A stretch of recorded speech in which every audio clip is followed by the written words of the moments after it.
Our guest speaker, Ms. Webb Kreisberg, has an important message, and we hope that it is received by everyone. Please enjoy the program.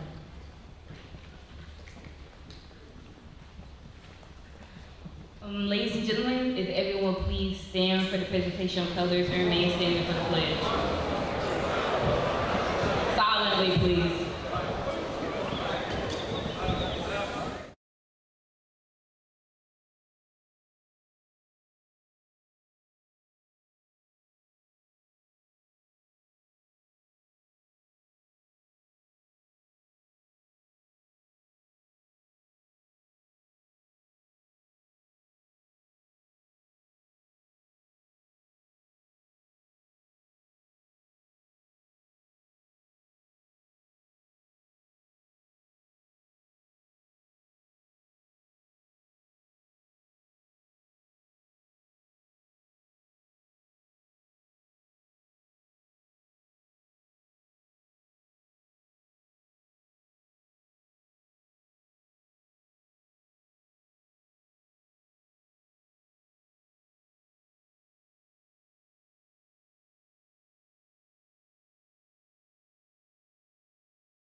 Theme by Eric Morris.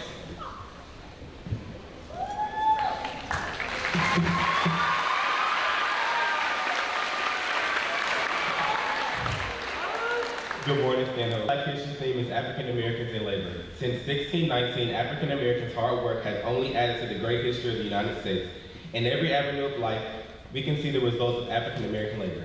Did you know that 200 African American slaves built the White House? The impact of African American labor doesn't stop there. African Americans built highways, bridges, skyscrapers, served in all branches of the armed forces and beyond. Wherever you are in the United States, just know African Americans have played a part in the very foundations of where we are today. Thank you.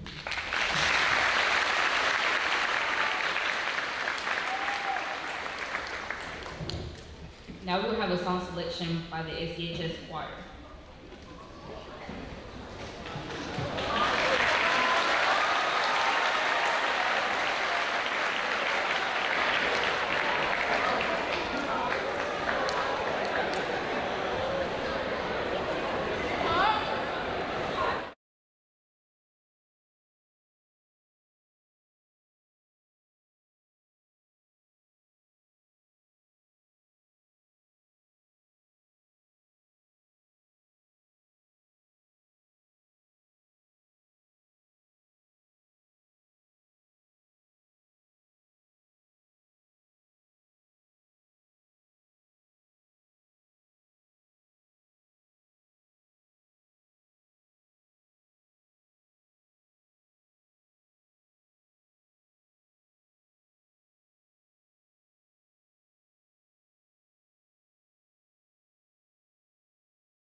chance, a tiny spark will remain, and sparks turn into flames, and love can burn once again. I know you know, whenever they call us, we'll be there. Whenever they want us, we'll be there. Whenever they need us, we'll be there. The boots on the ground.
Wonderful, great job, guys, great job.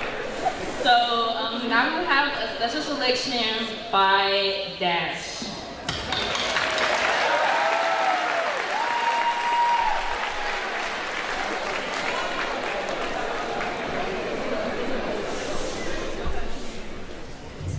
Hello, SC. My name is Aya Kiani, although, as Lacey mentioned, most of you probably know me much better as Dash. And today, I wrote something that I'm going to share with y'all. Much closer to a poem than what I shared with y'all last year. I'm very proud of it, It's a very heavy piece for me personally. It's one of my favorite things that I've ever written. So I very much hope you enjoy it. It's called At 17.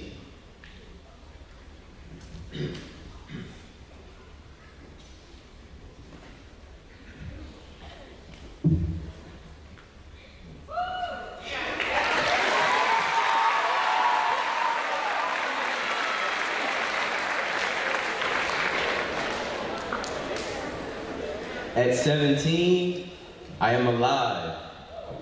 At 17, I've almost died. At 17, I am the happiest I have ever been. At 17, I have found my passion. At 17, I have found my purpose. At 17, I have found what I love. At 17, I've known true hatred. At 17, I have been in love.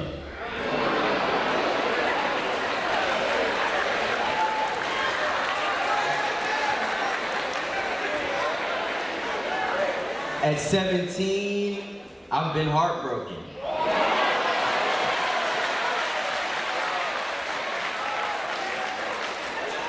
At 17, I've broken hearts.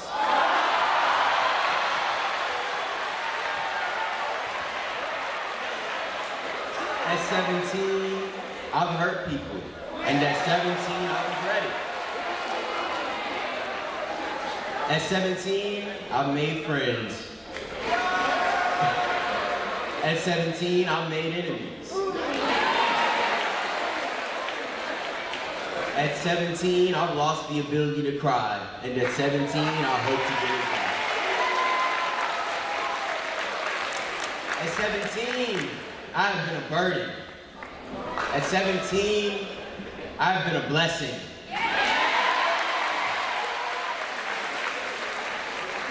At 17, I am a better man than any father I've ever had.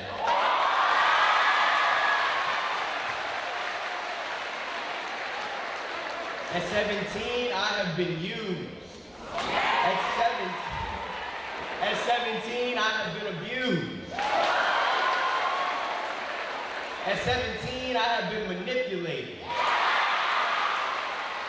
At 17, I have been afraid. At 17, I have been angry. At 17, I have been profiled. At 17, I have been falsely accused. At 17, I have been assaulted. At 17, I have been victimized. At 17, I have been brutalized. At 17, I have been torn limb from limb, picked apart, piece by piece, crushed under the rubble that is my own life. And each and every time I get up, I put myself back together, piece by piece. And I emerge from the rubble 10 times stronger, 10 times better, 10 times happier. And I use the very rubble that once crushed me to build something even more incredible than what's left. Because that is who I am. That is who I have always been, and that is who I will always be.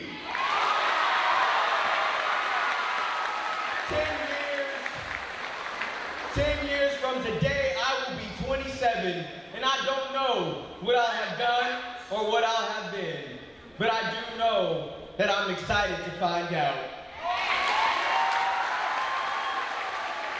And you know what?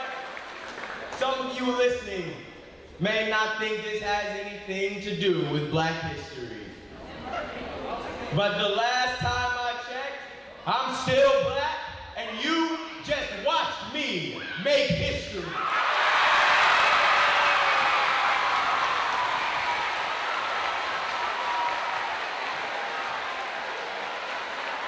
Thank you all very much for your time and attention. I appreciate you for letting me speak my mind.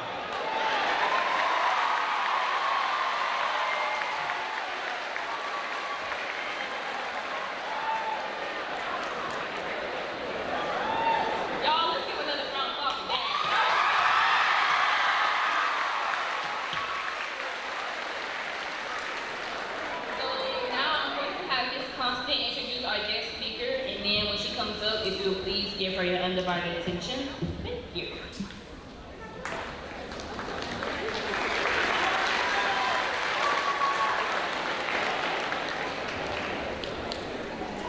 Good morning, Stanhope Elmore High School. Good morning.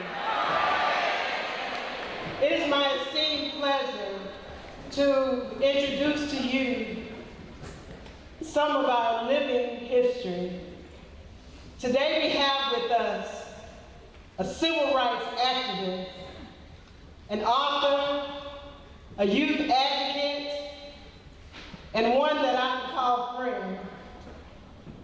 She is Mrs. Cheyenne Webb Weisberg.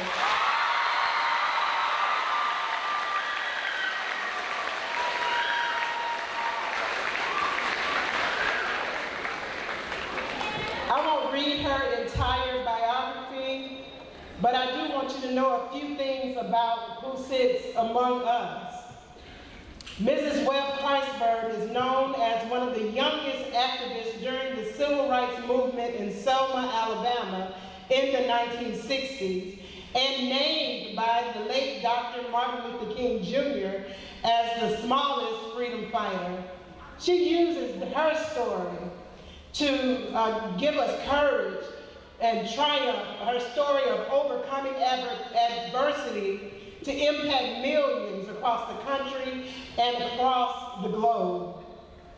Because of Ms. Weisberg's numerous encounters with racism, with poverty, for nearly 40 years, she has helped thousands of youth gain confidence they need to break out in non-productive patterns and reach for success. And Dash, I gotta say, that was a great example right there. Bless you, Dash.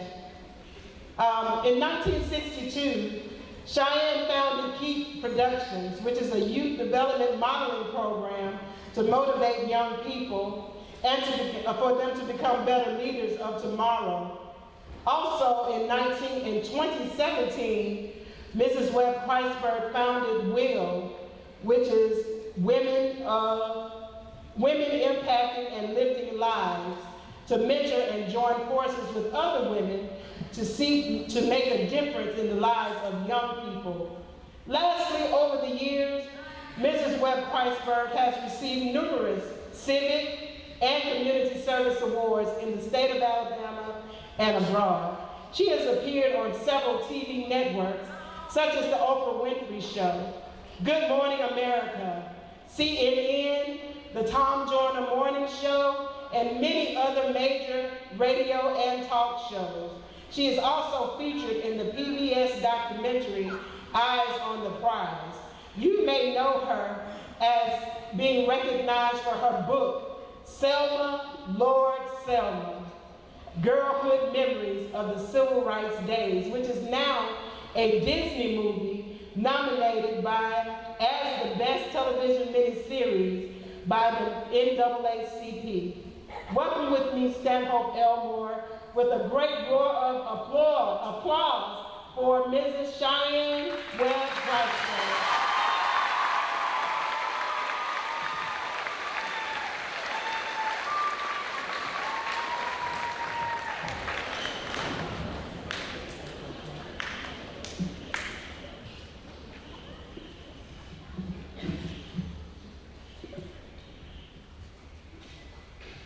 Good morning. I am so delighted to share with you on this morning. But before I even get started, let me say to you, Dash, you should have come behind me rather in front of me, but it was very powerful. That is very awesome. And what I like most about it is that you really listen to him. And everything in which Dash related to and said, all of us, not just being 17, Dash, being 15, 16, 17, 18, we all can attest to all that you have said. And I think the true message from Dash is not how you've been impacted in life, and we all have been challenged, and we all will be challenged. There's no way any of us can be subtracted from that. But the biggest thing that you should get from his message is that we can overcome any challenges and we can emerge from those challenges and be better, bigger, and even stronger. Let's give him a hand.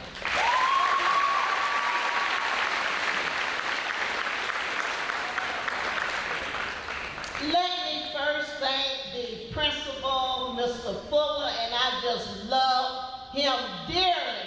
From the inception that I met him, I just fell in love with his spirit, and he's truly youth and student oriented. So y'all need to give Mr. Fuller a hand.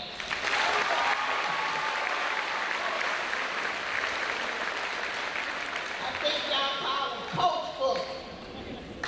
Nevertheless, let me move on to thank Ms. Pascal, the program participants. You all are just awesome, all of you. I would also like to thank the faculty and staff here at Stanhope, and of course, the students here. Give yourselves a hand.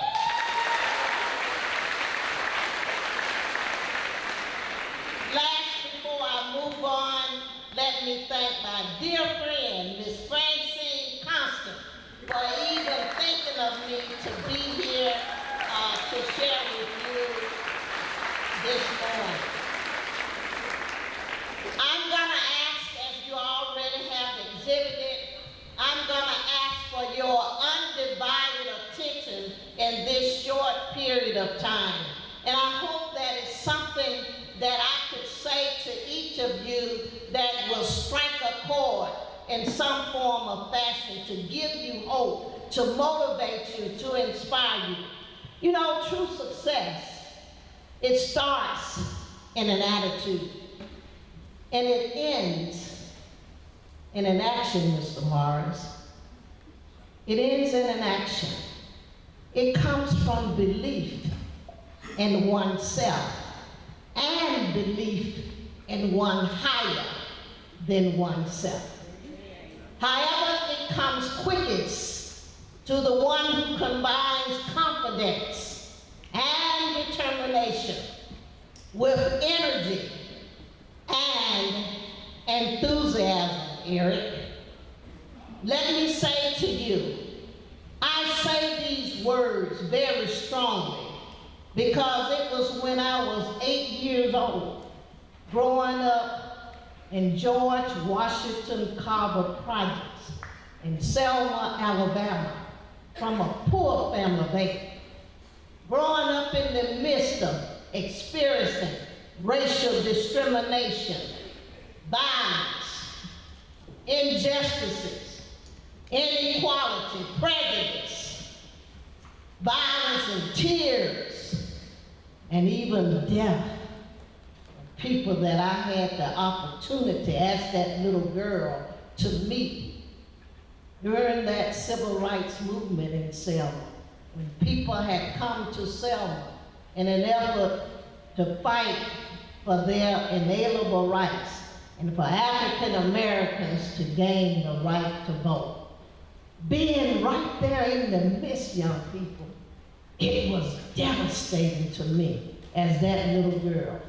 However, as I grew in that movement, things became much clearer to me. There were times when I only was not disobedient, I was a very disobedient child. My parents couldn't do anything with me. During that time, and I was not only disobedient, there were also times when I was scared and fearful for my life.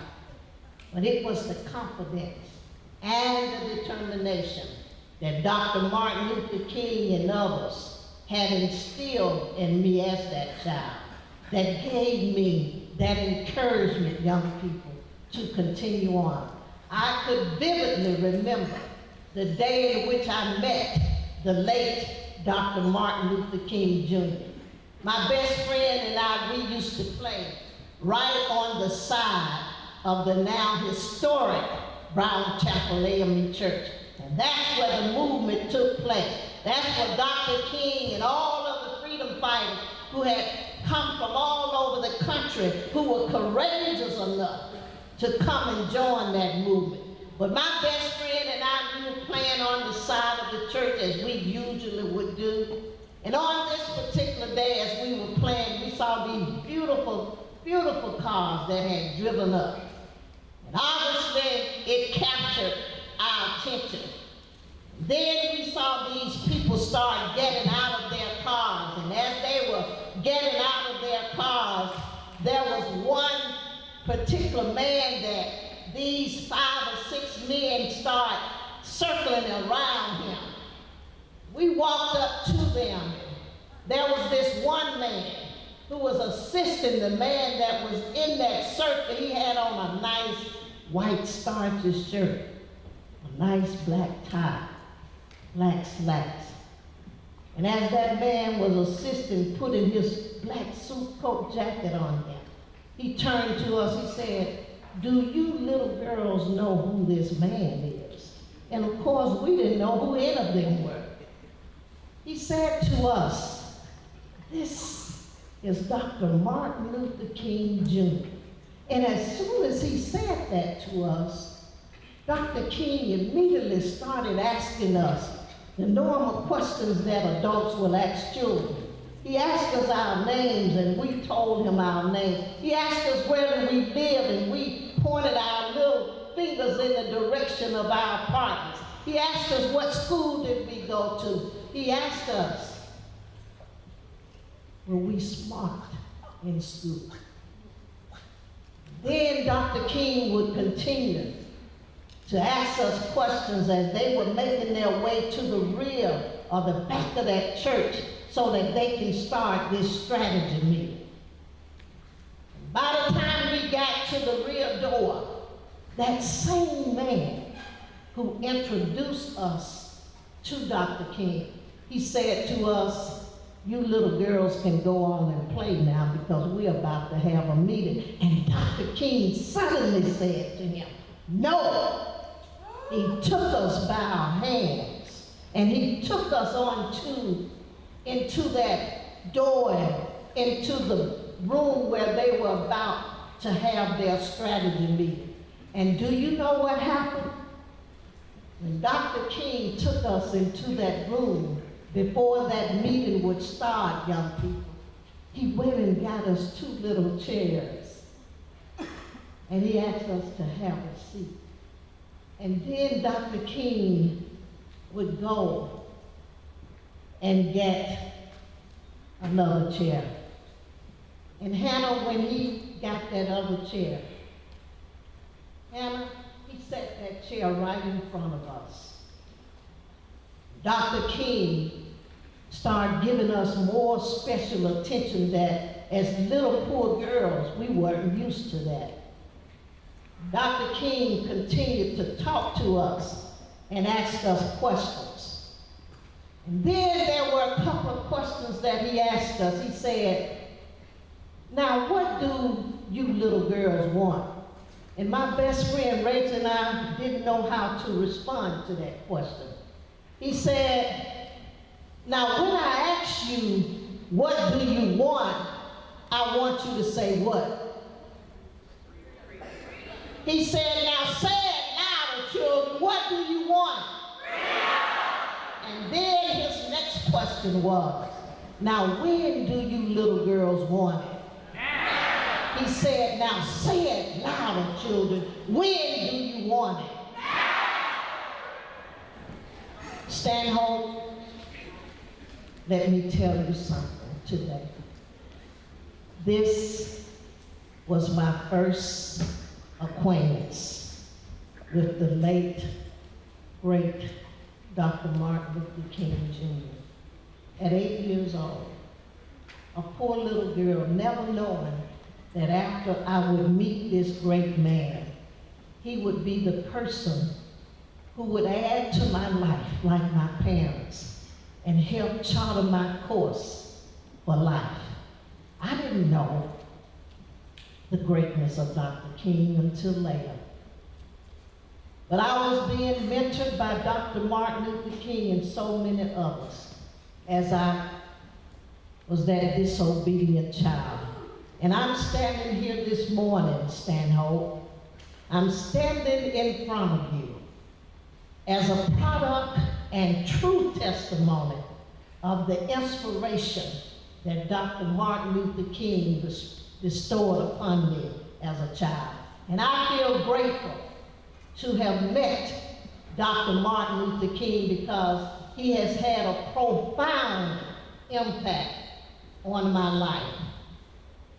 And let me tell you, as I speak across the country, I thank God for giving me that opportunity as a result of my book and the Disney movie. As I speak across the country, no matter how many tributes that I give to Dr. King since his death, I know deep down in my heart that I could never pay the debt that I owe to this great man. But Dr. King impacted my life in such a profound way that he has left an indelible mark on my life and the memories of my mind from childhood even to present as an adult. Dr. King plucked me from the poverty of ignorance in Selma, which elevated my consciousness as that little girl and took me to another level. But Dr. King gave me hope. He gave me a sense of great determination, which motivated me to want to do something as that little girl to make a difference, even though I was poor. He motivated me and he inspired me to be my best, to do my best, and not be ashamed. What Dr. King mostly encouraged me to do, young people, at such a young age, Dr. King, every time he would come to Selma, he would always ask me how I was doing in school. And even though I was that disobedient child, sometimes I wouldn't even go to classes or I would even get to school late. I still stayed on top of my work. And the reason why I did that, my parents encouraged me, and I knew that Dr. King would ask me, how was I doing in school? And I wanted to always give him a great report. Many times as I was surrounded by Dr. King and being in his presence, he made me feel very special. As a matter of fact, I knew I was special because Dr. Martin Luther King told me so. I could remember being that little girl, being in the presence of Dr. King, listening to him speak and watching the way in which he would receive people when he would come to Selma for mass meetings and the way in which they would receive him. Every time that Dr. King came, he stood in front of the pulpit. His total demeanor sparkled. You know, it was a great spirit back then. Even though it was turbulent times, people were really having hard times in that struggle, marching, fighting for the right to vote. There still was a great spirit in the hearts and souls of all of those courageous people who were there. And even now, when I listen to Dr. Martin Luther King's speeches, I still feel a chilling sensation that reminds me about Dr. King and that movement over and over again. How many of you listen or have listened to any of Dr. King's speeches? Very good. That should be very inspirational to you. Even now as an adult, I constantly think of the many times that Dr. King had come to Selma to hold my little hands and kiss me on the cheek when he would walk back to his car before he would leave to tell me that he would be returning. I live for the moment as that little girl, young people, for Dr. King to come back to Selma. I can tell you many, many things about what I experienced with Dr. Martin Luther King during those turbulent times. Memories that I'll never, ever forget. But I want to tell you briefly about what led to be the most traumatic experience of my life as that little girl growing up in the Selma Civil Rights Movement. And that was my participation as the youngest little girl, 8 years old, on that Edmund Pettus Bridge in Selma on the Bloody Sunday March. And this is a march in which we're about to celebrate its 60th anniversary in 1 week in Selma, Alabama, when thousands of people will be coming from all over the country to commemorate this particular day. But I'll never forget this day.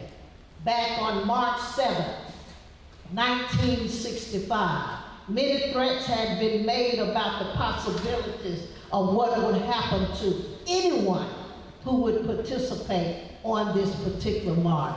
And even my parents had warned me about not participating on this particular march on this day. But I remember slipping out of my back door, going to Brown Chapel Church on this day. And normally when I would go to Brown Chapel Church, I would go and sit on the front pew. But on this particular day, I sat on the back pew. And I listened to the leaders who were the late Congressman John Lewis and the late Hosea Williams, who were there to lead that march on that particular day. And after they were given all of the march's instructions, they asked everybody if they would go out in front of the church to line up. And as people were passing me, as I sat there on that back pew, many of them were trying to discourage this little girl about not marching. And then I would follow them and go out front. And when I went out front, I saw one of my Bible school teachers, and she was one of the teachers who stood against the odds, and I went to her. Her name was Mrs. Margaret Moore. And I went to Mrs. Moore and I told her that I wanted to march. And Mrs. Moore tried to discourage me, and I stood there crying. I just stood there crying.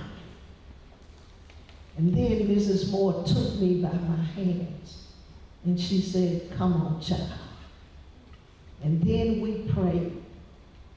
And after we had prayed, that march began. And everybody started making their way, marching towards the Edmund Pettus Bridge.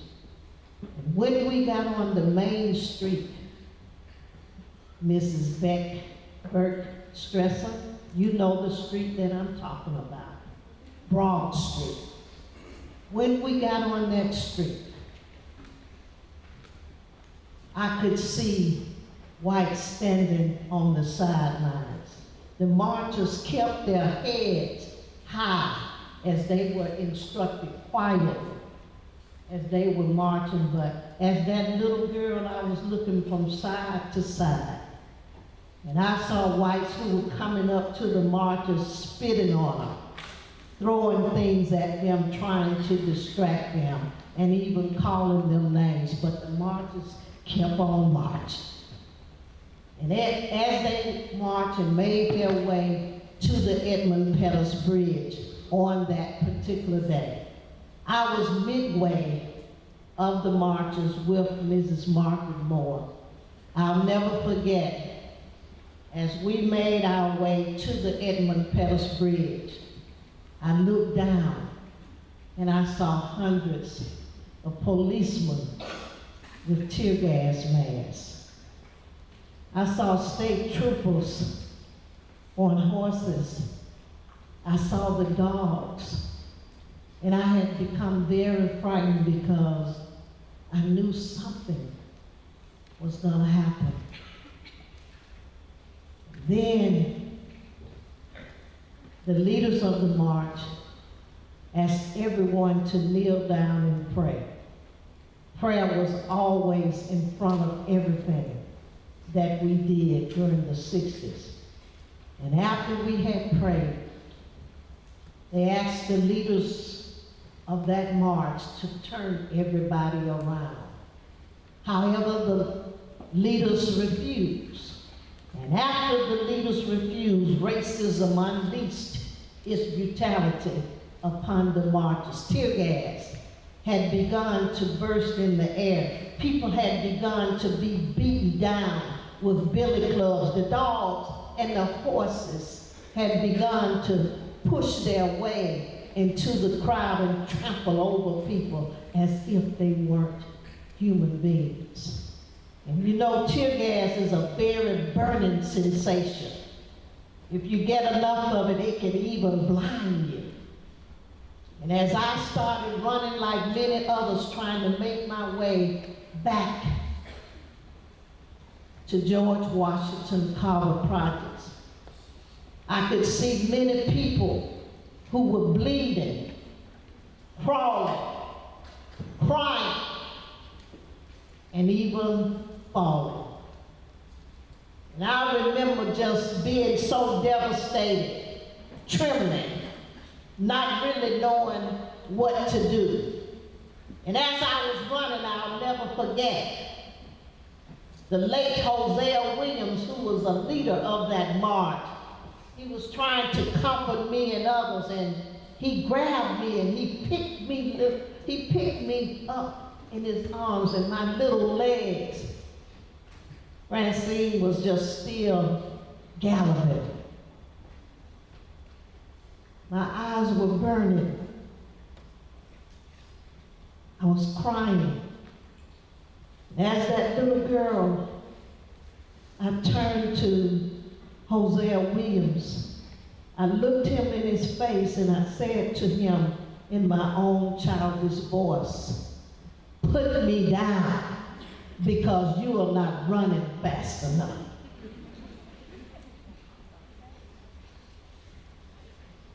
The picture of Bloody Sunday.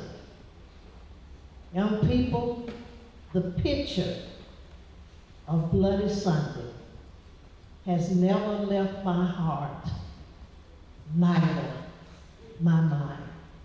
Even today, after 60 years, as I go back home and visit and cross that Edmund Pettus Bridge, I often reflect on what happened on that bridge in an effort for African Americans to gain their right to vote.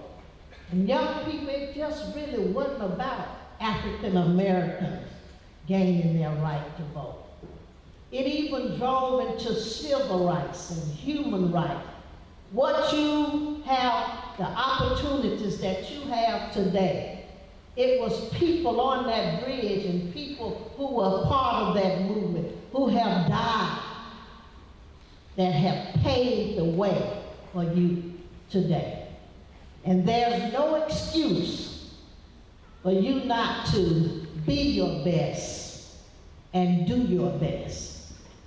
So as I get ready to close, let me say to you, each of you, bring to this world special talents and abilities. No matter what it is that you have to offer, and all of you, you must know that you do have something to offer, but no matter what it is that you have to offer, you must know that there is someone somewhere who can benefit from your contribution to your communities, to your schools, and even to the world. Why do I know this? Because I've lived it. I started it at an early age. I didn't sit back. I used what I had on the inside of me to break barriers. I used the gifts and talents that I had, and it truly has paid off to me. And let me tell you, young people, all of us live to get the best education that we can and we should. Get the best jobs that we can. To live the best life that we can. But let me leave you with this. Money can't buy everything. There are some things that money cannot buy. You know, there's a quote by Dr. King in one of his speeches that became my favorite quote. And it has stuck with me, Eric, from childhood to present. You know, Dr. King stated in that speech, he said that everyone, it doesn't matter who you are, what status of life that you come from, everyone can be great because everyone can serve. Young people, you only need a heart that's full of grace with a soul that's generated by love. You must always remember that it's important for you to value who you are. You have great worth and you do matter. Don't let nobody devalue who you are. Lastly, let me say to you that you are our voices of hope. Young people, you are our vessels of change, and you are our instruments of peace and progress. You are the young people right now at such a time as this, in which we are waiting for. You are our change agents. You can and you will become our role models. And you must always know that you can and you will be challenged. But even in the midst of challenge, as you all have heard Dash say, all of us have been victimized, lied on, all of those things that he has said. You must know how to respond to those issues now. So I want to just go to my seat and say thank you. Get a chance, Principal and Coach Fuller, to travel across the country and speak. And I speak to many student bodies, college students, and this has been one of the most behaved schools that I have gone to. And you should give yourselves a round of applause.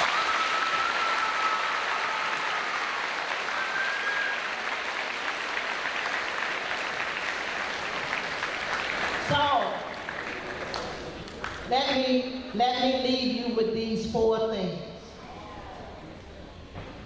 If the choir song, Order My Steps, and I hope you all listen. I hope you all listen to that song. Because if you want to be dope, that's one of the terms our young folks use. If you want to be dope, and in this sense, dope means that good, and have it together. That's the content. But if you want to be dope, and if you want your steps to be ordered, there are 4 things that are very critical to your life right now. Number 1, that is how you look. How you look. Young men, you got to keep your pants pulled up.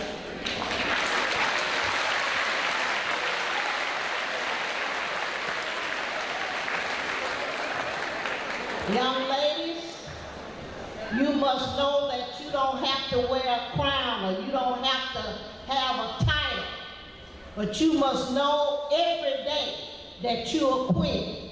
And if you want that,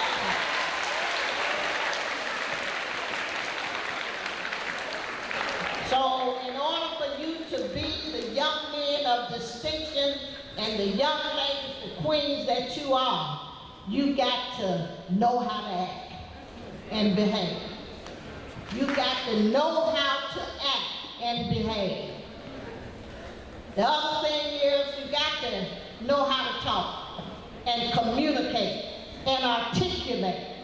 That's very, very critical.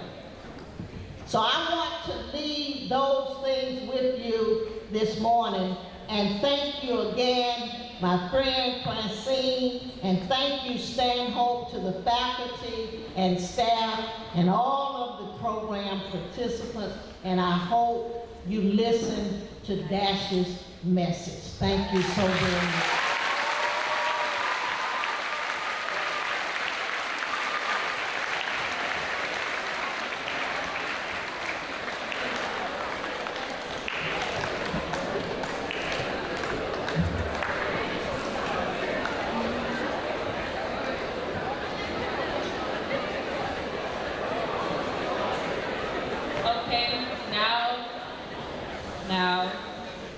Now we'll have our closing remarks by Coach Fuller.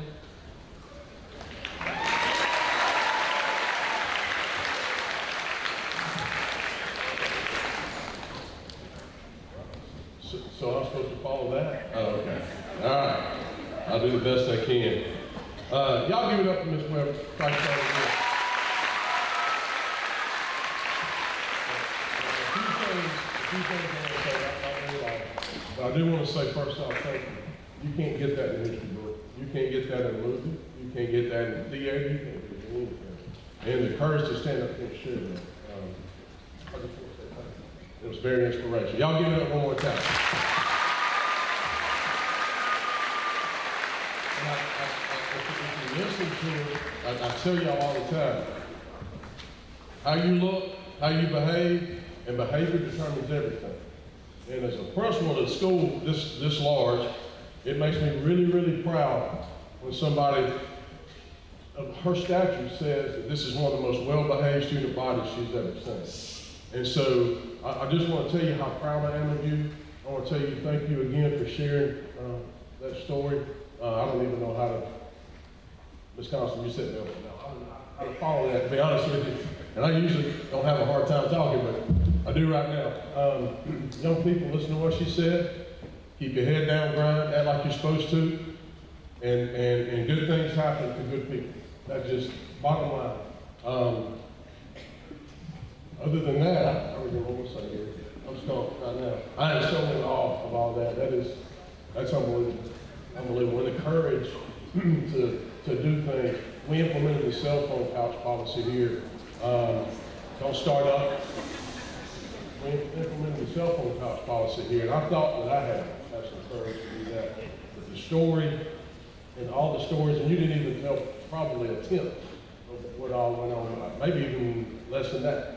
And just to feel the passion and the courage to step up and stand for what's right is amazing.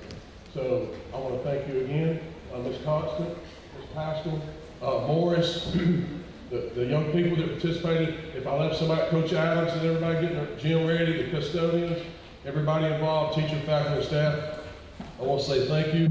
And honestly, this is the best Black History program that I've ever put on. I want to thank you again. Y'all give me that phone one time.